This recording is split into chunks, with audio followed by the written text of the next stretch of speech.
The great hall of the Galactic Council stretched far above the heads of hundreds of alien beings.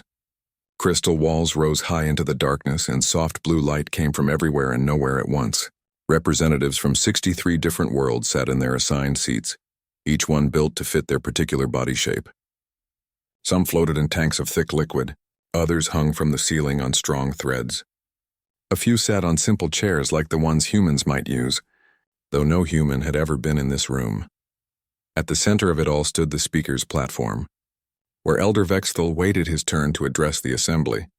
His ancient body moved slowly as he shifted his weight from one foot to another. The Kethmari were old, very old.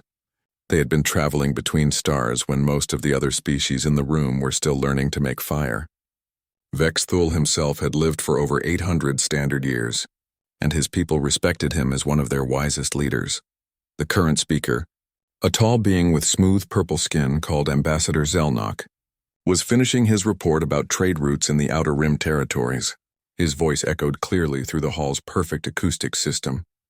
The mining operations in Sector 7 continue to show good profits. Our newest client species, the Borvak, have agreed to our standard tribute arrangements. Several beings in the audience made sounds of approval.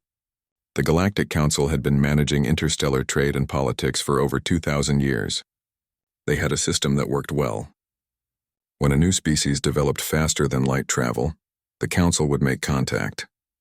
The new species would be given choices: join the Council as a junior member and follow their rules, or stay in their home system and be left alone. Most chose to join.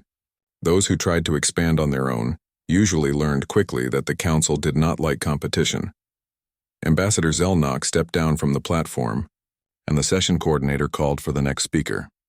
Elder Vexthal of the Kethmari delegation has requested time to address the assembly. Vexthal moved slowly up the ramp to the platform. His forearms moved in a pattern that his people used when they had something important to say. The hall grew quiet. Even species that didn't like the Kethmari respected their age and wisdom. Honored representatives, Vexthal began, his voice carrying clearly through the hall. I come before you today with a warning. 3 days ago, our long-range scouts detected a new faster-than-light signature in the Outer Rim. Another young species has joined the community of star-traveling civilizations. A few beings made polite sounds of interest. New species were discovered every few years. It was routine business for the Council. This species calls themselves humans, Vexthal continued. They come from a world they call Earth and a system they call Sol. Our scouts have gathered basic information about them. They are bipedal, carbon-based, and appear to be reasonably intelligent. What makes them special enough to require a formal address to the assembly? Asked Council Chairman Morden, a massive being whose species looked somewhat like enormous beetles. Surely the First Contact Committee can handle another routine introduction. Vexthal's forearms moved in a different pattern now, one that meant serious concern among his people. Chairman, with respect, I believe these humans are not routine. My people have been studying them for some time. Even before they achieved faster-than-light travel, we have been monitoring their radio signals and observing their behavior. What we have learned troubles me deeply. Troubles you how? Asked Ambassador Kretal from the hegemony of 6 worlds.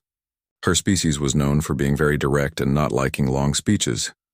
These humans do not think like us, Vexthal said. When we studied their history, we found something that goes against everything we know about intelligent species. Humans do not forgive. They do not forget. When someone hurts them, they remember it forever. When someone takes their people, they will search until they find them, no matter how long it takes. A sound like laughter came from several places in the hall. Ambassador Zelnok spoke up from his seat. Elder, with respect, you are describing the behavior of a primitive species. All intelligent beings learn to compromise and negotiate. It is how civilization works. That is exactly my point, Vexthal replied, his voice growing stronger. Humans are not primitive, but they have not learned to be civilized in the way we understand it. They have something they call principles that they value more than their own lives. When these principles are violated, they respond with a determination that I have never seen in any other species. Chairman Morden's massive head tilted in what his people used as a gesture of polite dismissal. Elder Vexthal, your concerns are noted. However, every species learns to adapt when they encounter the greater galactic community. If these humans are as inflexible as you suggest, they will either learn quickly or choose to remain in their home system. Either outcome is acceptable. But what if they don't choose either option? Vexthol asked. What if they decide to expand anyway, but refuse to follow our rules? Then they will learn the same lesson that dozens of other stubborn species have learned, said Ambassador Kretal. Space is very large and they are very small. A few destroyed ships usually teach young species to be more reasonable. Vexthol was quiet for a moment, looking around the hall at all the different beings who made up the Galactic Council.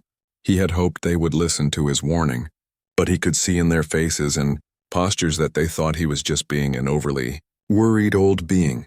I have studied the patterns of over 40 different species that have joined our community, he said finally. All of them, without exception, learned to accept losses. When they lost ships, they built new ones. When they lost territory, they found new territory. When they lost people, they mourned and moved on. This is the natural way of intelligent life. He paused, letting his words sink in. Humans do not follow this pattern. In their history, when someone takes their people, they do not move on. They organize, they plan, they hunt, and they do not stop hunting until every single one of their people is returned, or until everyone responsible for taking them is dead. They have a saying, "No man left behind." They mean it literally. Even if that were true, said Ambassador Zelnok, what could one small species do against the established order of the galaxy? They have what, a few dozen ships? We have thousands. Numbers are not everything, Vexthol replied. Humans have something else. They have what they call institutional memory. When something bad happens to them, their entire species remembers it. Not just the government, not just the military, everyone. They teach their children about it. They write it down. They make sure it is never forgotten. And then they prepare for it to happen again. The hall was getting restless now. Several beings were having quiet conversations with their neighbors. Chairman Morden made a gesture that meant the speaker should finish soon. I am asking this assembly to be very careful in how we approach these humans, Vexthol said, his voice carrying clearly over the growing chatter. Do not treat them the way we have treated other new species. Do not demand tribute. Do not take their people as insurance for good behavior. Do not threaten them or attack their ships. If you do any of these things, you will discover that humans are unlike any enemy you have ever faced. And what makes you so certain of this? Asked Chairman Morden. Vexthol's arms moved in the pattern his people used when they were about to deliver very important information. Because in all the time my people have been watching them, we have never seen humans abandon their own. Not once, not ever. They would rather die than leave their people behind. And they would rather destroy their enemies completely than accept a negotiated peace that does not return every single person who was taken. The hall fell quiet for a moment. Then Ambassador Zelnok spoke up again. Elder, you are asking us to change thousands of years of successful policy because of your fears about one small species. That seems excessive. I am asking you to remember this conversation, Vexthol said quietly. When the time comes, and it will come, remember that someone tried to warn you. With that, the old being stepped down from the platform and returned to his seat. The session coordinator called for the next item of business, and the assembly moved on to other matters. Around the hall, representatives went back to their normal discussions about trade routes and territorial disputes. None of them noticed that Vexthol spent the rest of the session making notes on a small device. He was recording the date, the time, and the names of everyone who had dismissed his warning. He had a feeling that someday, someone would want to know exactly who had been told about the humans, and who had chosen not to listen. In 3 months, when the first reports came in about humans making contact with the Zephyrian Trade Consortium, Vexthol would look at his notes again. But by then it would be far too late to take back the laughter that had filled the great hall when he tried to tell them what humans were really like. The Elder's warning had been given, and just as he had predicted, none of them had heeded it.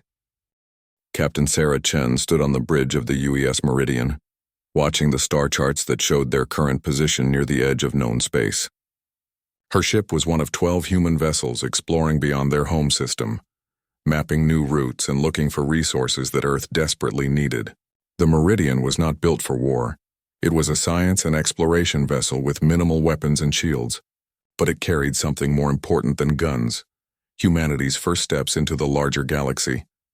Captain, called Lieutenant Torres from the sensor station, I'm picking up an unknown vessel approaching our position. Configuration doesn't match anything in our database. Chen moved to stand behind her sensor officer. Distance and heading?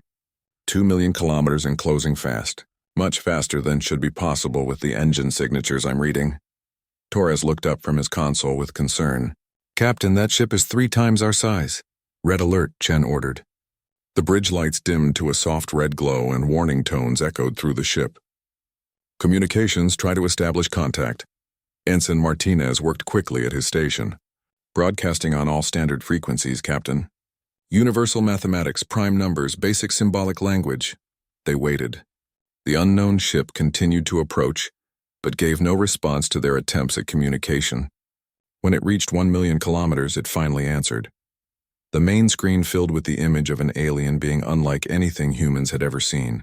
It had smooth green skin, 4 arms, and eyes that sat on short stalks above its head. When it spoke, the translation software that humanity had developed from studying other species broadcast worked well enough to make its words understandable. Primitive. Vessel, the alien said in a voice that sounded bored. You are in space claimed by the Zephyrian Trade Consortium. You will submit to inspection and pay tribute for safe passage through our territory. Captain Chen stepped forward. This is Captain Sarah Chen of the United Earthship Meridian. We are on a peaceful exploration mission. We were not aware that this region of space was claimed by anyone. The alien made a sound that might have been laughter. Ignorance is not an excuse. You will power down your engines and prepare to be boarded. Any resistance will result in the destruction of your vessel. We're willing to discuss this situation, Chen replied carefully. But we cannot allow our ship to be boarded by an unknown force. Perhaps we could arrange a meeting between representatives of our governments. The alien's eye stalks moved in what looked like irritation. You misunderstand your position, Primitive. You have entered Zephyrian space without permission. Your ship will be inspected. Your cargo will be evaluated for tribute and members of your crew will be taken as insurance for your species' future compliance. This is not a negotiation. Chen felt ice form in her stomach. Taken? You're talking about kidnapping our people. We prefer the term protective custody, the alien replied. Your people will be well treated as long as your species behaves appropriately. Those who cause trouble may be sold to interested parties in the Outer Rim. Many species find humans to be curious. The bridge of the Meridian went completely silent. Every human officer understood what they had just heard. This alien was calmly discussing slavery as if it were a business transaction.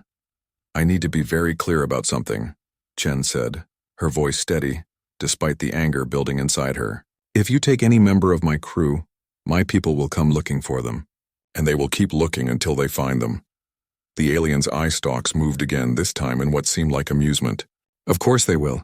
Young species always make threats when they first encounter the reality of galactic politics. But space is very large and you are very small.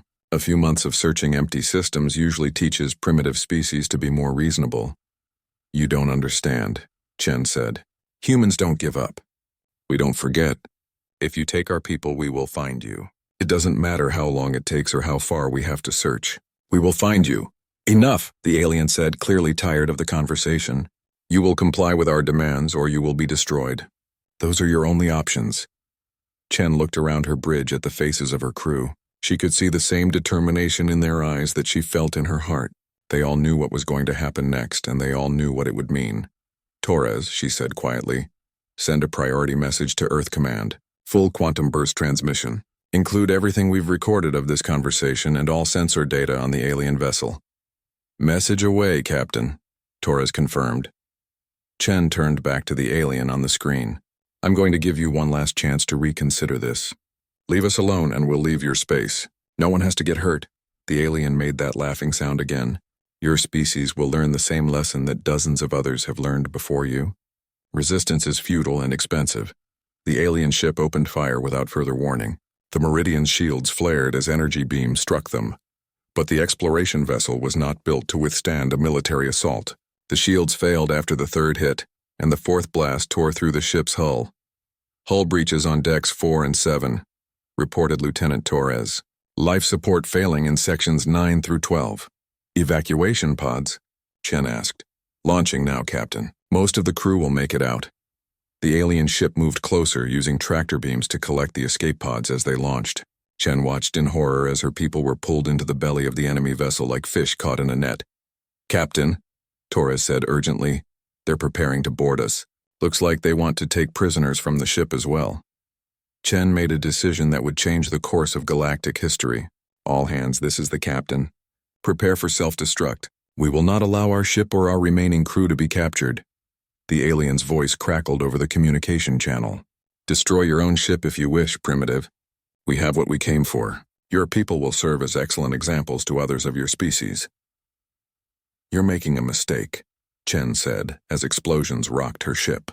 "A very big mistake." "The only mistake," the alien replied, "is yours. For thinking you could travel through space without paying the price." The Meridian exploded in a brilliant flash of light, taking Captain Chen and 15 of her crew with her. But their sacrifice was not meaningless. The quantum burst message had already reached Earth, traveling faster than light across the hundreds of years that separated humanity from the exploration fleet. On Earth, in the headquarters of the United Earth Space Command, Admiral Rodriguez read the message 3 times before he fully understood what had happened. Then he called an emergency meeting of the Global Security Council. The meeting lasted 6 hours. When it ended, humanity had made a decision that would reshape the galaxy. Every human ship, military and civilian, received new orders within 24 hours. Every space dock began working around the clock to build new vessels. Every communication array began broadcasting the same message to any alien species that might be listening. The Zephyrian Trade Consortium has committed an act of war against humanity by attacking and destroying the UES Meridian and kidnapping members of her crew. This aggression will not stand. Any species or organization that aids the Zephyrians in holding human prisoners will be considered enemies of Earth. Any species or organization that provides information leading to the rescue of human prisoners will be considered friends of Earth. There will be no negotiation on this matter. The kidnapped crew members will be returned, or the Zephyrian Trade Consortium will cease to exist. The message was broadcast in 47 different languages, using every mathematical and symbolic system that human scientists had been able to decode from alien transmissions. It went out on every frequency humans could generate, repeated every hour, every day. 3 months later, Elder Vexthal sat in his private chambers, reading the reports that his people's scouts brought back from human space. Every single human ship in the galaxy had changed course and was now moving towards Zephyrian territory. Merchant vessels had been converted to carry troops. Civilian ships had been armed. Military vessels had been loaded with enough supplies for extended campaigns. The old being made a note in his personal journal. "The humans have done exactly what I predicted they would do. They are not searching randomly. They are not negotiating. They are hunting, and they are bringing their entire species with them." He paused, then added, "The Zephyrians have no idea what they have awakened." Outside his window, the stars continued to shine as they had for billions of years. But Elder Vexthal knew that the galaxy was about to change in ways that none of them had imagined possible. The humans were coming, and they were not coming to negotiate. Commander Marcus Webb stood on the bridge of the UES Retribution, watching the tactical display that showed 17 human ships moving in perfect formation toward the Kappa Centauri system. Intelligence reports suggested that the Zephyrians maintained a major trading post there, and trading posts meant information. Information meant finding their people. It had been 4 months since the Meridian was destroyed and her crew taken. 4 months of methodical searching, ship by ship, system by system. The humans had not found their people yet, but they had found something else. The Zephyrian Trade Consortium was much larger than anyone had realized, and they were not the only ones who made their living by taking people from smaller species. "Commander," called Lieutenant Kim from the communications station, "we're receiving a transmission from the trading post. They're asking us to state our business. Tell them we're traders looking for information about recent Zephyrian activities," Webb replied. "Use the standard cover story." The humans had learned quickly that direct military action was not always the best approach. The galaxy was full of neutral species who did business with everyone, and many of them were willing to share information if they thought it would help them avoid conflict, but they would clam up immediately if they thought they were talking to a military force bent on revenge. "Message sent, sir." "They're responding," They're inviting us to dock at Port 7 for trade negotiations. Webb nodded. Take us in, but keep the fleet at minimum safe distance and ready for immediate action. The Retribution was not obviously a warship. Like most human vessels in the search fleet, it had been built to look like a civilian cargo hauler. But hidden behind false bulkheads were enough weapons to destroy a space station, and her crew had been training for combat operations since the day they volunteered for the mission. As they approached the trading post, Webb studied the tactical display. The station was enormous, easily 10 times the size of anything humans had built. Dozens of alien ships were docked to it, representing species from across the galaxy. This was exactly the kind of place where information flowed like water. The docking process went smoothly. Webb selected a small team to accompany him to the station. Lieutenant Kim for communications, Ensign Park for technical support, and Sergeant Morrison for security. All of them wore civilian clothes and carried forged identification that claimed they were independent traders from a species called the Terrans. The interior of the trading post was a maze of shops, bars, and information brokers. The air was thick with the sounds and smells of a dozen different species, all conducting business in the universal languages of commerce and greed. Webb's team moved carefully through the crowds, listening to conversations and looking for anyone who might have useful information. They found what they were looking for in a bar called the Neutral Zone. The bartender was a member of a species Webb didn't recognize, something that looked like a cross between a bird and a lizard, but the customers were more interesting. Zephyrians, several of them, drinking heavily and talking loudly about their recent successes. Webb ordered drinks for his team and found a table close enough to listen. The translation software in their earpieces worked overtime to make sense of the multiple conversations happening around them. Sold the whole batch to the hegemony of 6 worlds, one of the Zephyrians was saying. Those humans were more valuable than we expected. Apparently they're good workers and they don't die easily. Webb felt his jaw clench, but he kept his expression neutral. Beside him, Lieutenant Kim was recording everything through a hidden device in her jacket. How many did you get from that ship? Asked another Zephyrian. 43 total. Lost a few during transport, but that's normal. The hegemony paid premium prices for the survivors. What about the rest? I heard there were more humans taken last month. Different operation. The boss has them stored in the facility on Tau Ceti. He's waiting for the market to improve before selling them. Webb exchanged glances with his team. They had names now, locations. The hegemony of 6 worlds was a known political entity. They could find them. And Tau Ceti was only 18 light years from human space. The conversation continued for another hour, with the Zephyrians becoming more and more talkative as they drank. Webb's team gathered information about 6 different slave markets, 3 storage facilities, and a dozen ships that were currently involved in the transport of captured sentients. When they finally left the bar, they had enough intelligence to plan their next 12 operations. Back on the Retribution, Webb called a meeting of his senior staff. The ship's conference room was cramped, but it was secure from electronic surveillance. We have confirmed locations for at least 60 of our people, he began, bringing up a holographic star chart. The bad news is that they've been split up and sold to multiple buyers across 17 different systems. What's the plan, sir? Asked his executive officer, Lieutenant Commander Jackson. We're going to get them all back, Webb said simply. Every single one. But we're going to do it smart. Random attacks will just make them move the prisoners or kill them. We need to be systematic. He highlighted several systems on the star chart. We'll start with the facilities that are holding the largest numbers of our people. The storage facility on Tau Ceti has at least 20 humans. The hegemony markets have another 30. If we can hit those targets simultaneously, we can rescue most of our people before the Zephyrians realize what's happening. What about resistance? Asked Major Collins, the ship's marine commander. Intelligence suggests that most of these facilities are lightly defended. They rely on secrecy and the assumption that no one will come looking for their merchandise. That assumption is about to prove very wrong. Webb turned to his communications officer. Kim, I want you to send a coded message to Earth Command. Tell them we need additional ships for simultaneous operations across multiple systems. And tell them we're going to need extraction ships, medical facilities, counselors, everything we'll need to help our people recover from what they've been through. Yes, sir. Jackson, start working on operational plans for each target. I want detailed attack strategies, backup plans, and contingency options. Morrison, brief your Marines on urban assault tactics and hostage rescue procedures.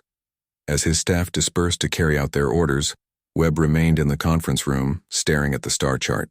Each highlighted system represented human beings who were suffering in alien captivity. His people. His responsibility. His personal communicator chimed with an incoming message from Admiral Rodriguez back on Earth. The message was short. Additional forces approved. 12 more ships en route to your position. Rules of engagement. Rescue our people by any means necessary. Collateral damage is acceptable if it saves human lives. Webb smiled grimly. The Admiral understood. This wasn't a police action or a diplomatic mission. This was a rescue operation, and the only thing that mattered was bringing their people home. 3 days later, 15 human ships departed the Kappa Centauri system, leaving behind a trading post that would never quite recover from the questions they had asked and the information they had gathered. The station's security forces found several information brokers who had been persuaded to share everything they knew about the slave trade. The Zephyrian crew members who had been drinking in the neutral zone were found unconscious in an alley, missing their personal communicators and identification documents, but no one was hurt, and no one had been killed. The humans had been very careful about that. They were not murderers or terrorists. They were just people looking for their family members. As the human fleet moved toward their next targets, similar scenes were playing out across the galaxy. Human ships appeared at trading posts, mining stations, and diplomatic outposts, always asking the same questions. Where are the Zephyrians holding human prisoners? Who bought the humans they captured? How can we find our people? Most aliens were helpful once they understood what the humans wanted. The galaxy was full of species who disapproved of slavery but felt powerless to stop it. When someone finally showed up with the will and the ability to do something about it, many were eager to help. Elder Vexthul received regular reports about the human search operations. Each report made him more certain that his warning to the Galactic Council had been correct. The humans were not behaving like any other species would. They were not making demands or threatening random violence. They were hunting with a patience and determination that was almost mechanical in its precision. They are turning their entire species into a search and rescue operation, he noted in his journal. Every ship, every person, every resource is being focused on finding their people. I have never seen anything like it, he paused, considering his next words carefully. The Zephyrians still think this is a normal territorial dispute that can be resolved through negotiation or superior firepower. They do not understand that the humans are not trying to conquer territory or gain political advantage. They just want their people back.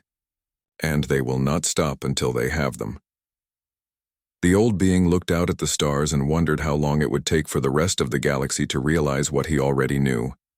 The humans had declared war not on the Zephyrian government or military, but on the concept of slavery itself. And in a war like that, there could be only Admiral Sarah Martinez stood in the command center of the UES Liberation, watching dozens of tactical displays that showed human operations across 17 star systems. It had been 11 months since the Meridian was destroyed, and the galaxy was beginning to understand that something unprecedented was happening. The Zephyrian Trade Consortium was collapsing. It had not happened all at once. The humans had been methodical, systematic, and utterly relentless. They did not attack random targets or make grand gestures. Instead, they identified every single facility, ship, and operation connected to the capture and sale of human beings, and then they eliminated them one by one. Admiral, called Captain Rodriguez from the Operations Center, we're receiving confirmation from Strike Group 7. The facility on Tau Ceti has been secured. 22 human prisoners recovered, all alive. Martinez nodded, making a note on her personal tablet. That brought the total to 196 humans recovered. They were still missing 37 people from the original Meridian crew, plus an unknown number taken in other incidents that had occurred since the search began. What's the status on the Hegemony of Six Worlds operation? She asked. Strike Group 3 reports that the Hegemony Council has agreed to release all human prisoners in their territory, replied Captain Kim, her intelligence officer. They're claiming they didn't know the prisoners were taken illegally. Do we believe them? Honestly, Admiral, I think they're telling the truth. The hegemony deals with dozens of different suppliers. They probably never asked where the humans came from. Martinez considered this. It was a pattern they had seen repeatedly over the past year. The Zephyrians were suppliers, not the only market. They sold captured beings to anyone willing to pay, and most buyers never asked questions about where their merchandise originated. What about cooperation from the hegemony going forward? They've agreed to provide us with complete records of all their transactions with Zephyrian suppliers over the past 2 years. They've also agreed to ban all future purchases from any Zephyrian-affiliated organization. Good. That's one less market for them to exploit. The door to the command center opened, and Commander Webb entered with a grim expression on his face. His ship, the Retribution, had just returned from a deep reconnaissance mission into the core systems of Zephyrian space. "Admiral," he said, "we have a problem." Martinez turned to face him. "Report." "The Zephyrians are adapting faster than we expected. They've consolidated their remaining operations into heavily fortified facilities in their home systems. More importantly, they've started killing prisoners when they detect human ships approaching." The command center went quiet. This was the scenario that everyone had feared but no one had wanted to discuss openly. "How many?" Martinez asked quietly. 3 incidents so far. 12 humans total." Webb's voice was steady, but Martinez could see the anger in his eyes. "They're using our people as human shields, Admiral. They know we'll hesitate to attack if we know prisoners will be killed." Martinez closed her eyes for a moment, thinking through the implications. The human search and rescue operation had been successful precisely because it had been surgical and precise. They attacked only facilities and ships involved in slavery, they minimized collateral damage, and they always prioritized saving lives over destroying targets. But if the Zephyrians were willing to murder prisoners rather than release them, the entire strategy would have to change. "What are you recommending, Commander?" "That we stop giving them time to react," Webb said bluntly. "No more careful reconnaissance. No more gradual approach. We identify their remaining facilities and hit them all simultaneously, before they can kill any more of our people. That's going to require a lot more ships than we currently have in the operation. Admiral, we have reports that civilian ships from Earth are converting themselves for military operations and requesting permission to join the fleet. The Henderson Mining Corporation wants to send their entire cargo fleet. The Luna Colony Transport Service is offering their passenger ships as troop carriers." Martinez had heard the reports. Across human space, ordinary people were volunteering their ships, their time, and their lives to help rescue the prisoners. It was an unprecedented mobilization of civilian resources for a military operation. "How many ships are we talking about?" "Current estimates suggest we could have over 300 vessels in theater within 6 weeks, replied Captain Kim. Most of them wouldn't be suitable for frontline combat, but they could provide logistics support, troop transport, and search and rescue capabilities. And the Galactic Council? Still refusing to get involved. They're calling it an internal dispute between minor species and insisting that both sides should negotiate a peaceful solution. Martinez almost laughed at that. The Galactic Council had watched the systematic destruction of the Zephyrian Trade Consortium for almost a year, and they still didn't understand what was happening.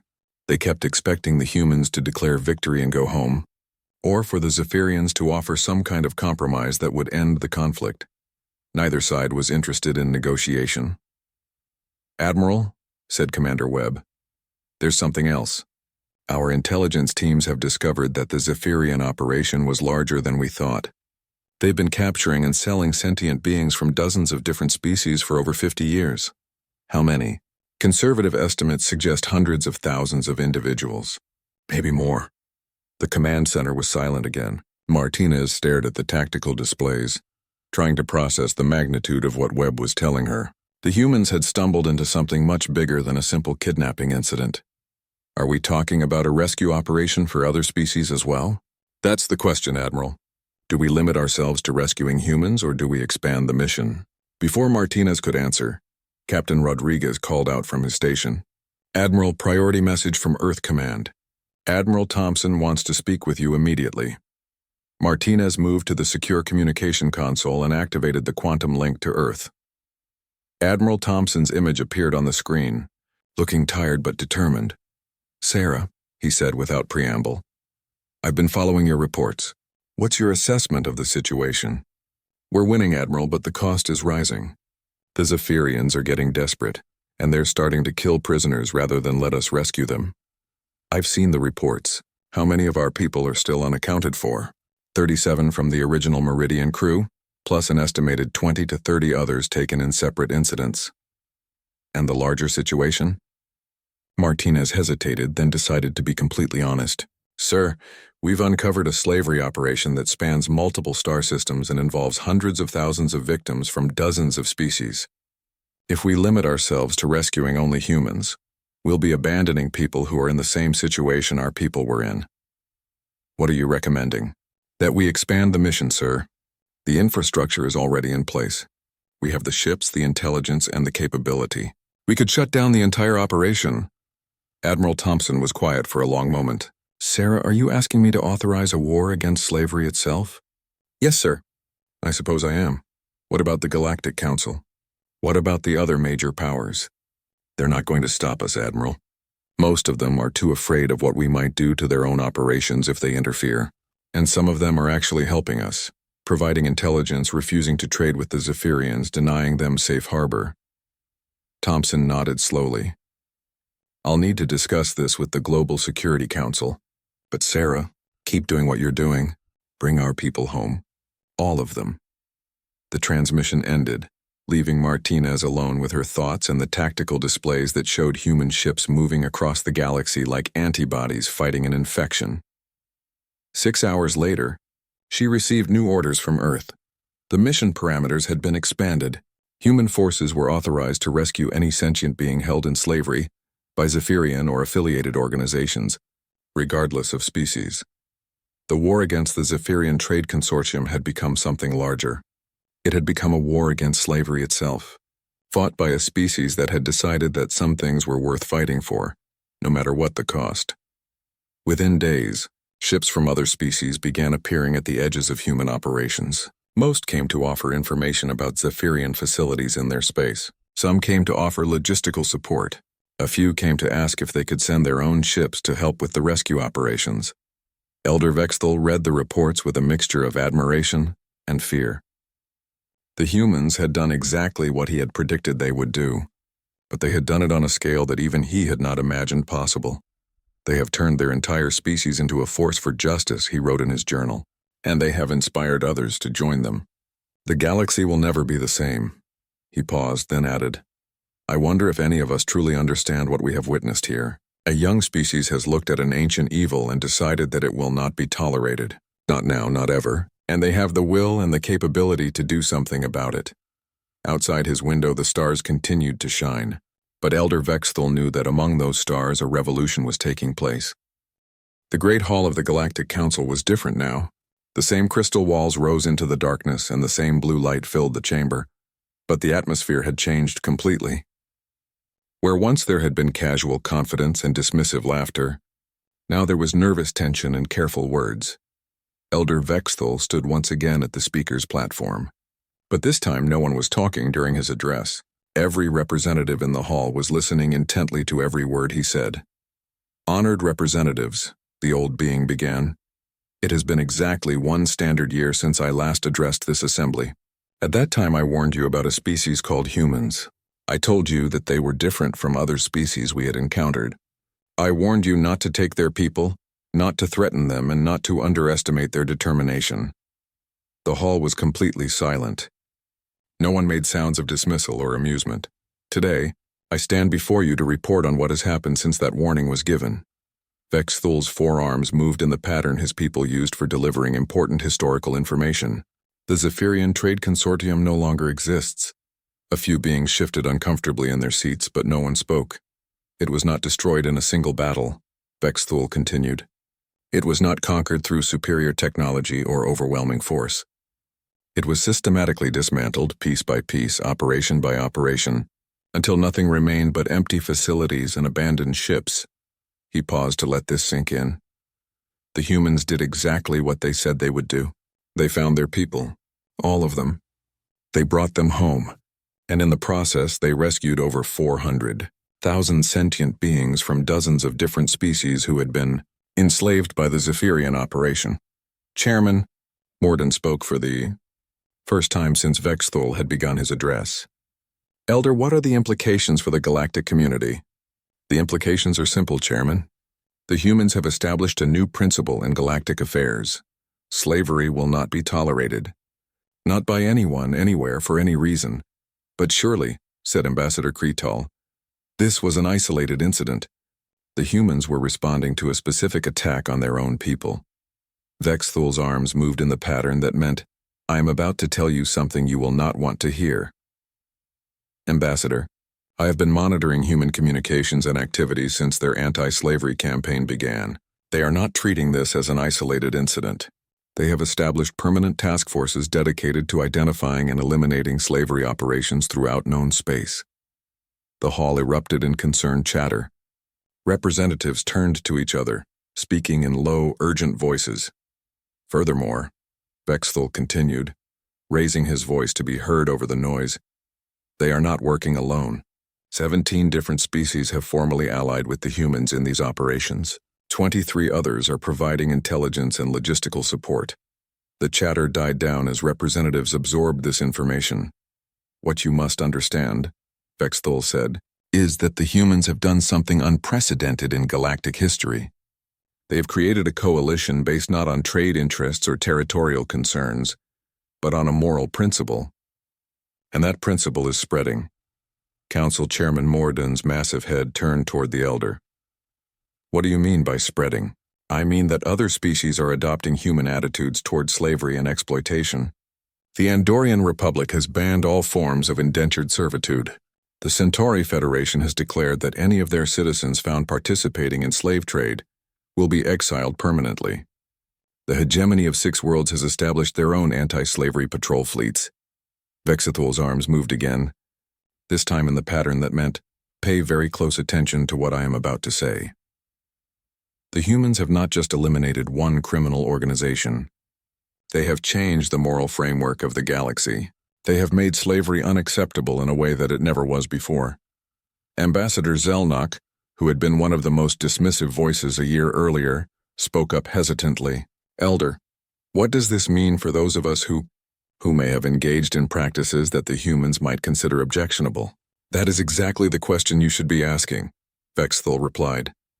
Because the humans are not done. They have established monitoring stations throughout the galaxy. They have intelligence networks that span dozens of star systems, and they are watching. He paused to let the weight of his words settle over the assembly. If you are currently holding sentient beings against their will, the humans will find out. If you are forcing others to work without compensation, the humans will find out. If you are treating members of other species as property rather than people, the humans will find out. And then what? Asked Chairman Morden. Then they will come to discuss the matter with you. And based on what I have observed over the past year, those discussions tend to be very brief and very decisive. The hall fell silent again. Everyone was thinking about their own operations, their own practices, their own potential vulnerabilities. Elder, said a representative from the Outer Rim Coalition, are you suggesting that we should change our traditional practices simply to appease one small species? Vexthul's arms moved in the pattern that meant, you have completely missed the point. Representative, the humans are no longer a small species. Their coalition includes over 40 different civilizations and controls shipping routes that connect every major population center in the galaxy. More importantly, they have demonstrated something that none of us thought possible, the ability to enforce moral principles on a galactic scale. He looked around the hall, making eye contact with as many representatives as possible. You have a choice to make. You can adapt your practices to align with human principles of individual freedom and dignity, or you can wait for them to come and discuss the matter with you personally. But you cannot ignore them, and you cannot intimidate them, and you cannot negotiate with them on matters they consider to be moral absolutes. Ambassador Kretal spoke up again. What about the Council itself? What is our role in this new galactic order? That depends, Vexthul replied, on whether you want to be part of the solution or part of the problem. The humans have not demanded that anyone join their coalition, but they have made it very clear that they will not tolerate interference with their operations. Chairman Morden made a gesture that called for formal council deliberation. Elder Vexthul, would you be willing to serve as a liaison between this assembly and the human coalition? It seems we have much to discuss with them. I would be honored to serve in that capacity, Vexthul replied. But I should warn you that the humans are not interested in traditional diplomatic negotiations. They do not want territory or trade advantages or political concessions. They want slavery to end, completely and permanently. That is their only demand, and it is not negotiable. The session continued for several more hours, but the important decisions had already been made. By the end of the day, the Galactic Council had voted to establish formal diplomatic relations with the human coalition and to begin drafting new interspecies agreements that would ban slavery throughout Council space. It was not a unanimous vote. Several species abstained and a few voted against the proposal. But even those who opposed the measure understood that they were voting against the future, not for the past. After the session ended, Elder Vexthul returned to his private chambers and made a final entry in his journal. Today, the Galactic Council officially acknowledged what I have known for over a year. The humans have changed everything. They have shown the galaxy that some things are worth fighting for, no matter what the cost. They have proven that moral principles can be enforced on a cosmic scale, if you have the will and the determination to see it through. He paused, considering his next words carefully. A year ago, I warned this assembly about a species that did not think like us. I told them that humans do not forgive, do not forget, and do not abandon their own. I was correct about all of those things. But I failed to predict the most important aspect of human nature. Their definition of their own is not limited to their own species. The humans have looked at the galaxy and decided that every sentient being capable of suffering deserves protection. They have made the suffering of strangers their own responsibility, and they have the power to do something about it. The galaxy is a better place because of them, and it will continue to improve, because they will not allow it to remain static. They will not accept that suffering is inevitable or that injustice is tolerable. I tried to warn the Council about the humans, but I could never have warned them about this, that a single species could fundamentally change the moral character of an entire galaxy simply by refusing to accept that things have to be the way they have always been. Elder Vexthul closed his journal and looked out at the stars. Somewhere among those stars, human ships continued their patrols, watching for any sign that someone, somewhere, was being held against their will, and if they found such signs, they would respond with the same methodical determination that had brought down the Zephyrian Trade Consortium. The humans had kept their promise. They had brought their people home, all of them, and they had brought everyone else home too, and they had made it very clear that they would continue to do so, for as long as it was necessary,